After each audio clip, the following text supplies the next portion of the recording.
Hi everyone, welcome to another episode of Munro Live. Today we're going to be looking at the rolling chassis or skateboard of the Rivian R1T. Today with me is Scott Hildreth. So I actually report to Scott Hildreth. So he's the Vice President of Commercial over here at Munro, and interestingly enough, I've worked for Scott not just for the time he's been at Munro, but before that in a client capacity. So I've got a lot of background with Scott.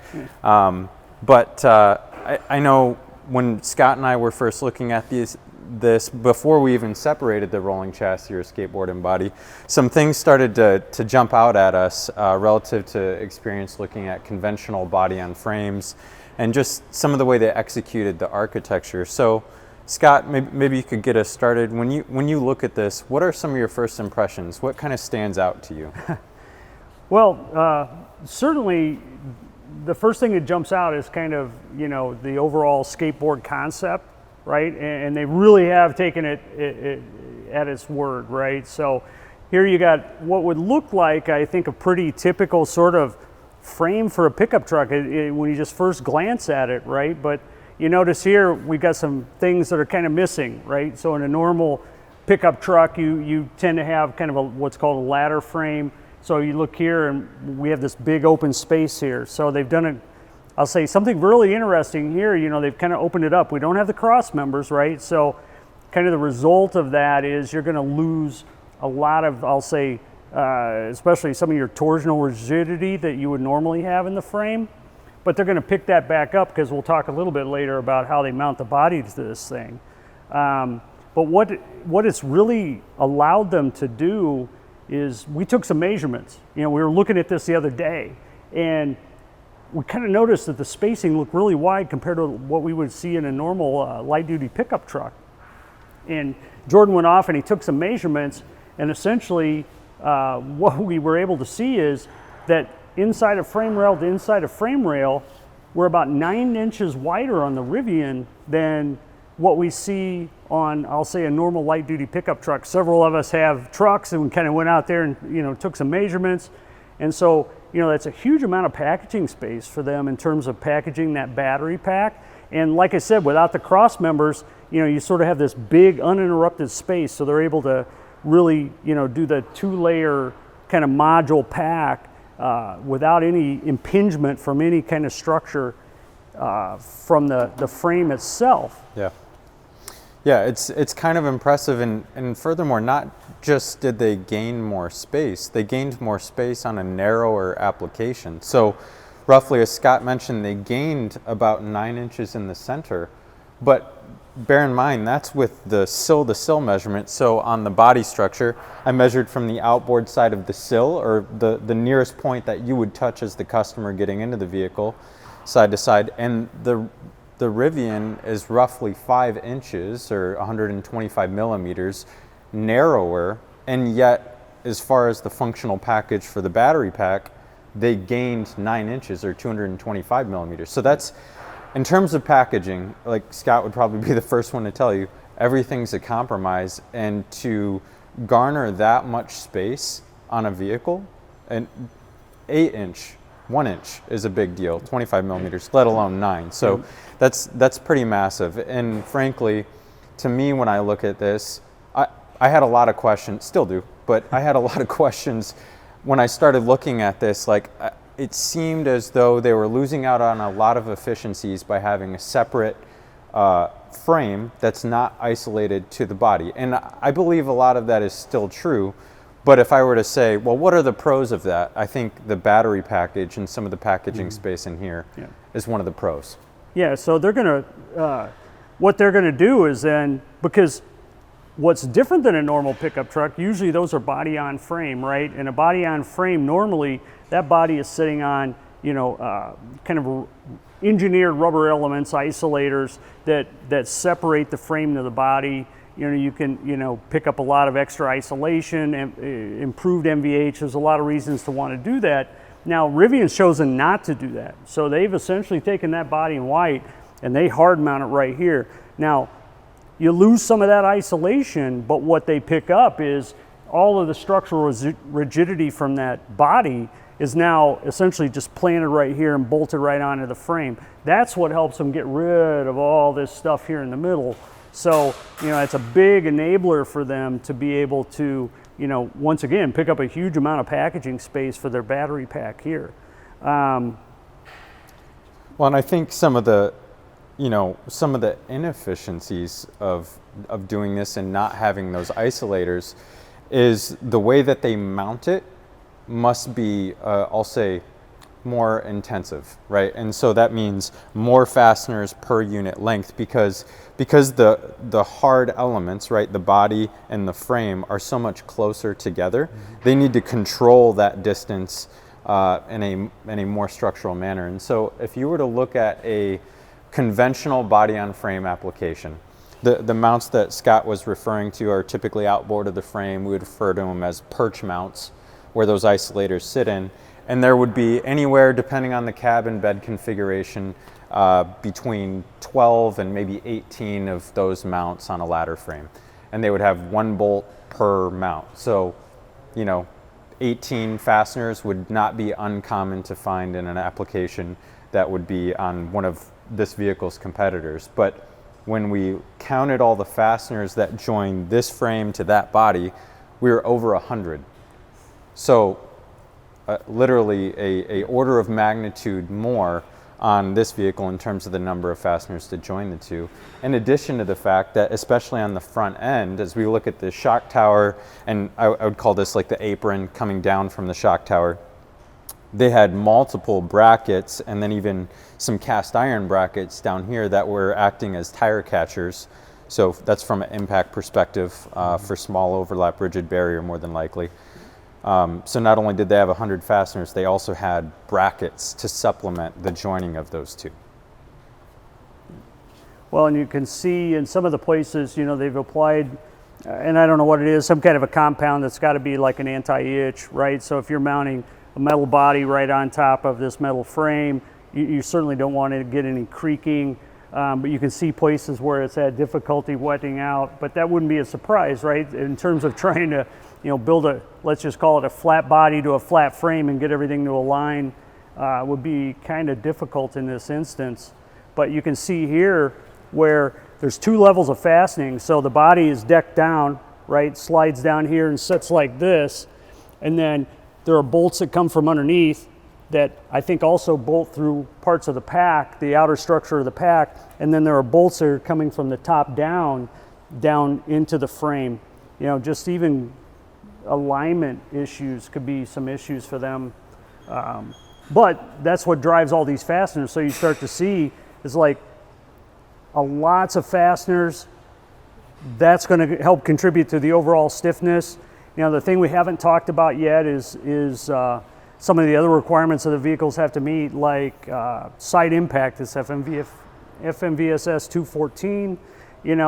There's two different scenarios there. There's a movable deformable barrier that hits the vehicle, and then there's another one. It's a 10-inch diameter rigid pole that impacts the vehicle impacts the pole in that test, right? So by giving up this structure in here, like we talked about, you're giving away some of that energy absorption and be able to transfer that load across the vehicle. Now, I've looked at the pack. The pack doesn't really have any side impact structure that I can really see. It's a kind of a thick-walled extrusion, but typically in that kind of an event, right? So you're trying to prevent any sort of impingement into the pack. You certainly don't want to rupture any cells inside that pack or leak any electrolytes or anything, detrimental like that. So it looks like, you can see kind of these flow drill type screws that they've got a lot of structure inside of this frame rail. At some point we may try to cut this open and take a look at it, but you're having to kind of absorb all that energy, right here. It doesn't look like, the sills have a little bit of structure in them, but they're not very deep, cross car, and so it's not clear how much benefit they're getting out of this. So it's like this rail is really picking up a lot of that event. Well, and I think additionally, right, on the body, they had to add some cross members on the top side of the cabin that, in theory, right, on a conventional body and frame where you do have those cross members, you may be able to reduce the size of or not have at all, potentially, some of the cross members there. You still need to manage the seat pull, right, like how you attach the seats. Those need to be structural attachments, but you know, again, nothing's without a compromise here. Yeah, there's a pretty substantial extruded aluminum cross member that goes between the B pillars. That's also part of managing the energy from that kind of an event. So it's kind of interesting to see how they've done it. You know, the other things just kind of we've noticed in passing just looking at this, right? So it's like they've taken sort of a belt and suspenders kind of approach. You know, you look at all of the joints in the frame and everything you see is like MIG welded continuously. You know, that's a little odd, right? You know, in a normal truck frame, it's not abnormal to see that kind of welding. But typically you would try to design it and you would sort of stitch it in. You want to be efficient. This thing has got meters of continuous MIG weld in it that's extremely expensive and very time consuming to produce. So, you know, maybe being a new vehicle manufacturer, you go in, you kind of overkill it, right? Over design it. And then over time, you want to pull some of that out, and you look for those kinds of efficiencies as you go forward. But, you know, just the amount of that kind of welding, and we've got a fairly early truck, I think, but even, you know, obviously there's a lot of hand welding in this. You can see some of the quality is, you know, not certainly what you'd necessarily see in robotic welding. But yeah, I would even, if I were to put my more critical hat on and I were looking at these welds, I would say a lot of these welds are frankly quite poor, and to the point where you're seeing in some cases there are beads on top of existing beads where it appears that you know, they had a bad run on a bead, yeah, right, as Scott mentioned, probably manual, and they had to go back and retouch it to ensure that they're getting some structural fidelity with that weld. But yeah, the welds are a little rough in some areas, right? You're seeing, I don't know if it's easy to pick up on the camera, but there's weld splatter all over the place, and some of the beads are not nearly as consistent as you would like to see, and again, quite a bit of respotting. Some of that could be just trying to work out an early build, and some of that is for sure by nature of doing it manually versus robotic, but right, it seems to be an area that they may be struggling in currently. Yeah, and hearing, you know, a lot about, you know, them trying to kind of ramp up to a higher build rate. Certainly this type of a process could totally slow you down, right? Regardless of how well you can build the body in the body shop, you know, if you're having trouble getting frames and supplies of these frames, you know, that could be a limiting factor for them. But, you know, I would assume over time they're going to get, you know, better at this, or either automate the process and probably look to make it more efficient and kind of stitch weld this and, you know, take some of this process out of it. But. Yeah, it's interesting. We talk about ramping up production. Your line is only as efficient as your slowest collective station, even if you have 3 parallel stations or what have you. So the number of units, maybe let's say hypothetically the frame were the slowest station, the vehicle can only be produced at a maximum rate of whatever that slowest station is running. So as Scott mentioned, if this is running slow, that means your entire production of the vehicle is running slow, right? Yeah, so when we talk about decking, right, so bringing this whole weldment and assembly to the body structure, you know, when we're talking about all of the fasteners, I can't, you know, when we look at like GD&T or PLP, primary locating points on vehicles, and how to nest all of that, the difficulty and the preciseness that you must maintain as you introduce more and more points and more fasteners, not just on a single plane, but on multiple planes throughout multiple weldments all coming together. There's this thing called stack up, if you're familiar with it, and every additional panel or process or plane or what have you is increasing the amount of stack up. So when you weld one panel to another panel, there's a tolerance. This panel must not be off or offset from the other panel, or within whatever dimensional constraints you would have put on it. So GD&T is going to control what those requirements are, and that grows significantly as you start to bring multiple welded assemblies to multiple welded assemblies. So all to say, when they go to deck this, I imagine that this is going to be very difficult to manage at a higher volume, right? Because as you go quicker, all of these welds, everything that you're seeing in here, especially some of these longer manually welded beads, they introduce deflection, like warping in the part. Because this is going to be really hot, this is going to be closer to an ambient temperature, and the material is going to deform across the entire length of this thing. So your fixturing has to be on point, and how you kind of manage all of that. Yeah, and dimensionally, I mean, like you're saying, they've given themselves some challenges, because I can see here that these are all like weld nuts in here, right? So it wasn't even like they gave themselves like an oversized hole with a floating tapping plate or something, right, that is kind of a cage nut or something that they've got some, a margin for error to kind of get in. I don't know, I'd have to look in the body to see if they're, a much oversized hole, but you still got to get all of these holes to line up, and that does become a challenge when you got multiple panels coming together. Down here, probably not much of a problem. You can see these are really oversized holes, but up along here could be a bit of a challenge for them. Right, and then they're mounting a battery pack to this, and then they're coming in from the top side and mounting fasteners through the floor to the battery pack, which I believe are oversized holes. But I think you're probably getting the point, right? Having this many fasteners and these large of monuments coming together is quite a challenge. Yeah. Now, I will say, when we were looking at some of these lines from an underbody review perspective, initially when I saw them, it was intuitive to me that these are separate. So, body mounted, and then the skateboard gets decked up to it or something of that nature.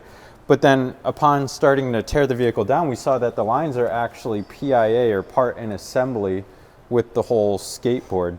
And one of the enablers to do that, so we've got the hydraulic lines, and I believe these are some of the these are brake lines, because this is air over here. They actually used a dual-sided adhesive tape. So as the vehicle gets decked, these tape patches, which are on the back side of these clips holding these two line assemblies together, that's essentially getting sandwiched in between the battery pack in this location and the underside of the cab. And didn't they give themselves a little provision on the bottom to kind of take up some of the compression? Yeah, so they've got a rubber section. It looks like a dual shot clip, and so as it goes into compression, they're expecting this to sandwich a little bit to keep this thing, as Scott had mentioned the term itch, to keep the relative motion. Yeah, and you want to make sure you force that up onto the body. Now that's unique. I've never seen anything like that, and essentially, as long as they're not rattling, they're trapped in there. They're not going to go anywhere. Right. But you want to make sure that they're not going to be moving around. You don't want any touch rub kind of problems, any kind of things like that over the life of the truck. But and I think overall, when we look at some of the lines, their clearances for things are very, very tight. So like looking at these hydraulic lines, you might say, oh, well, they're steel or aluminum, so they're not going to move too much. Well, these will definitely move, right? Especially in like durability cycles. There will be some motion here, maybe not a lot, but the distances from these lines to these rail sections is very, very minimal. And in working with a lot of other OEM clients, typically that would be a no-no. Typically there's a minimum clearance for static and for dynamic components, depending on their environment. And I would say that a lot of their lines and the way that things are being routed would probably violate some of the, I'll say, best practices that we've seen in the industry. Yeah, typically. And I know that section of line right there was one when the body was still on it. From underneath, we noted how close the body was to those lines as well. That wouldn't be a normal, probably best practice. You're not going to have a lot of movement there because there's nothing isolated here, right? It's But still, it was minimal clearance. It was just millimeters of Right. clearance. Yeah, so overall, interesting strategy. You know, just seeing how they package everything up, right? It's always more visually telling when you separate the two to see what truly is part of this subassembly and what's not. You know, they've got clearly some challenges and hurdles that they're trying to overcome, but I would say I'm happy to see the quick analysis, right? So kind of a quick down and dirty analysis of the battery packaging space, seeing how they accommodated some of that by nature of not having perch mounts, which is enabled by having a hard mounted skateboard or rolling chassis to body. It's encouraging to see, right? It tells us that there was some more thought that went into garnering some extra space. That battery packaging space is paramount as we're trying to extend and expand the envelope of range seemingly indefinitely here. And so really happy to see that. But I'd be very interested to see what sort of changes they make in the near future as they try and ramp up production and kind of control some of those quality issues. So you got a lot of load going up into the spring tower here. This is bolted to the body. But if this is intended to take up some of that kind of movement? Yeah, it seems, I see kind of what you're saying, Scott. It seems like it's almost a little bit, well, actually quite a bit lower than what you would expect to see. So to me, when I see this, especially because it's bonded, right? These, it looks like their cast brackets here are bonded with this like, actually it's more like an anti-itch versus a structural adhesive, but they've got fasteners mounted to the inboard side of that. To me, it's serving multiple functions. When you serve multiple functions, you may not do each one of those perfectly, but I think it's probably taken some of the suspension load, right? So if you go over a bump, you're gonna observe a pretty substantial load coming upward into the shock tower, right? And when both of these come up, there needs to be a reaction structure. So this cross car is gonna manage some of those loads coming inboard, but ideally, this would be right at the top, right? If you look at some race car applications or even off-road applications like Razors, you'll see that they've got strut braces actually extending diagonally upward from a shock tower so as to more efficiently manage that energy. Whereas here they're going lower on the shock tower and trying to absorb it from the inboard side. Yeah, if you kind of look at where the control arm, upper control arm attaches in there, and then kind of the alignment to this bracket, you see they're pretty well aligned, but the curious thing to me is sort of this discontinuity right here. I'm trying to understand, and this is not a very big bolt, so, you know, be interesting to talk to them and kind of pick their brain about a few of these things, understand what that component, because this is a fairly substantial bracket here on both sides. Yeah, it does almost lead you to believe that the bracket on the outboard side has much more energy taking or load taking capacity than the cross member itself, and certainly than the fasteners. Exactly. Right. Yeah. Yeah, on this vehicle, I'm really excited to start tearing apart some of these sections, see what they actually use these flow drilled screws for in this reinforced section that we had talked about. But I think overall, a lot of these things are sort of just making me go, huh, that's interesting, right? And I think until we tear some of these down even a little bit further, I'll probably still have a few questions. Absolutely. Yeah. Well, I think as we start tearing down some of these subassemblies a little bit further, we're going to get into the EDMs, look at how the motors are integrated. Certainly we'll talk about the hydraulic roll control system and how they're able to mitigate that sway bar, the packaging of those components and what total number of components they use to execute that. So stay tuned for our videos coming soon. Thanks for joining us, and we'll see you in the next video. Thank you.